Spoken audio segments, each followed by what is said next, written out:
Hello gardening friends, it is November the 24th and it's time for our November garden tour. So let's turn the camera around and let's see what's growing. Here we are at the lower end of the garden. My fig tree is still big and beautiful. Some of my figs have lost a lot of their leaves and these figs are not going to ripen. There are still some figs on there. They're not going to ripen because it's too cold. We've had a couple frosts already. I planted some garlic down here. You can see the garlic. And I also threw some carrot seed along this row. So there are some carrot plants. I've got rabbits here, so if my carrots sprout and grow, it is somewhat of a miracle. But I do have garlic all through there. Maybe since I planted the garlic so close to the carrots, maybe they'll protect against the rabbits. Got some arugula here. This is a lemon tree that I planted from seed, and it'll probably die over the winter, but it grew really nicely here. My tomatoes are died from the frost. Here's my Tromboncina vine, which died from the frost. Here are my beans. These all of a sudden did produce some large pods, so it's not an abundance of pods, but there are some pods here, and these are called coat beans. Let's open one up and take a look at it. These should be nice and black. Oh, look at that. It's sort of purple. I don't know if that color is going to pick up from the camera, but it's like a purple bean. That's pretty cool. I'll go ahead and dry these out, especially since I didn't get very many of them. I'll go ahead and dry them out and be able to plant them next year. Awesome. There are some pods out here. I'll go ahead and let these dry on the vine pretty much, and then be ready to harvest them.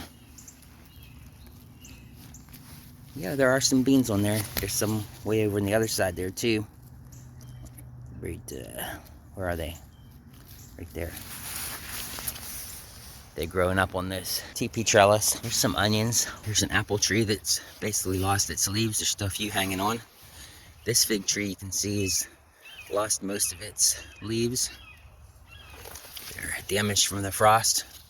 See how they just pop right off? Look at this lemongrass. This is my best lemongrass bush. I'm gonna harvest this and use it as a flavoring for some soap that I'm making. Here's my square foot beds. This is the radishes. So this is like a mini update on those. These are the Daikon Radishes, and the French breakfast radishes didn't make it. I don't think I had very good seeds for those, or the Daikons just overpowered them. And here's my broccoli that hopefully will get growing through the winter. Rabbits ate this down to nothing too, and they're bouncing back. There's a Tromboncino squash that I can use as a winter squash. Did eat some of that, cooked it last week. Might be a little hard to see, but there's beet in there. There's a few beets planted through here. Let me get this wire out of the way so I can point them out. Okay, right here, that's a beet. There's a beet. I put some of the straw from the rabbit pen over these beets. My peppers are harvested because I was afraid with the frost we were getting that they weren't going to make it. So you can see what happens to them in the frost. They get pretty soft pretty quickly. So I did harvest those and process them. So that's awesome. The okra also doesn't like the cold. So the okra is dying. The raspberries are still looking amazingly good. Here's another pepper plant.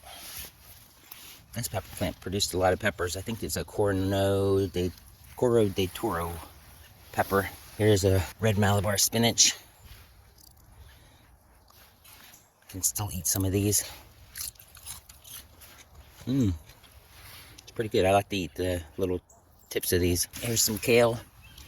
This is Premier Kale. Here's a Kiwi Vine that I just planted this vine in the ground this spring, and it's grown pretty well. Might be a few years before we get a harvest off of that though. Here's one of my Moringa trees. As you can see, it didn't like the frost, but last year I counted this as like a freeze dry, because I took, when they were brown like this, I took them, put them in the Vitamix and ground them up, and it turned into a beautiful green powder. So I'm gonna go ahead and do that. I'll probably put these into a paper bag, let them, loosely in a paper bag, and then let them dry out some more, and then go ahead and grind them up in the Vitamix. Right, here's another pepper plant.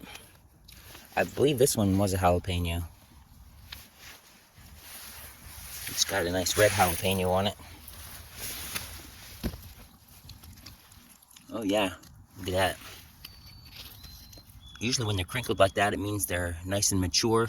When they turn red, they're nice and mature. And sometimes it makes them get hotter. But this year, it seemed like I ate one that wasn't hot at all, even though it was crinkled like that. Here's my strawberry patch, ready for spring harvesting. Here's some more broccoli.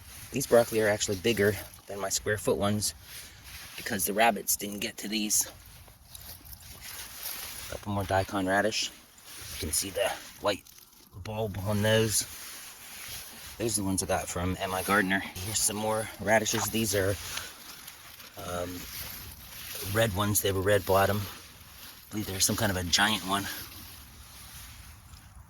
Some more kale. Parsley.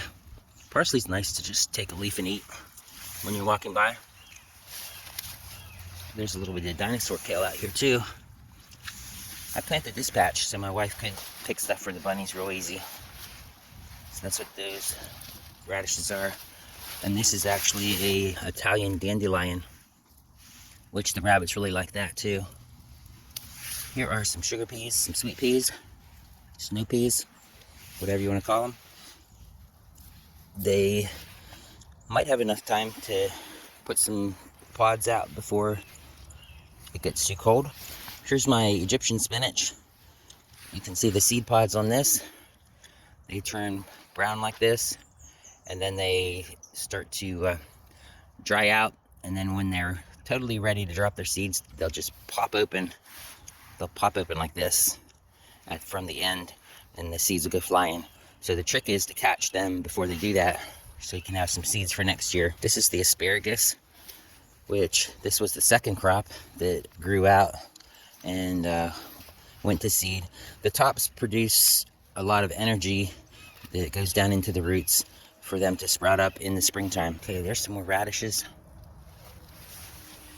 This is my Deanna fig that I grafted onto this unknown variety of fig, which is probably a Celeste, and it actually got some figs on it. So I'm excited about that.